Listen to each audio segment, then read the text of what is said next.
আসসালামু আলাইকুম। আমি এখন খেজুরের গুড়ের পায়েস করব। সেজন্য আমি একটু প্যানে 2 লিটার দুধ দিয়ে দিলাম, চুলাটা জ্বালিয়ে দিলাম। দুধটা ফুটতে থাকুক, দুধটা ফুটুক। আর এই যে দেখুন, 2 কেজি দুধে আমি সামান্য 1 মুঠ চাউল নিয়েছি, পোলাও চাউল। আপনারা যে কোনো পোলাও চাউল বা সুগন্ধি চাউল দিতে পারেন। এখন আমি ধুয়ে রাখা চাউলগুলো দিয়ে দেব।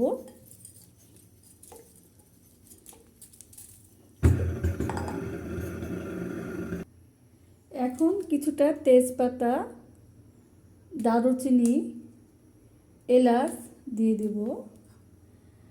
আর এই যে দেখুন, কিশমিশগুলো দিয়ে দেব। ভালো করে নাড়াচাড়া করে এগুলো সিদ্ধ করে নেব। এই যে দেখুন খেজুরের গুড়, এটি আমি কুচি কুচি করে কেটে এখন দিয়ে দেব।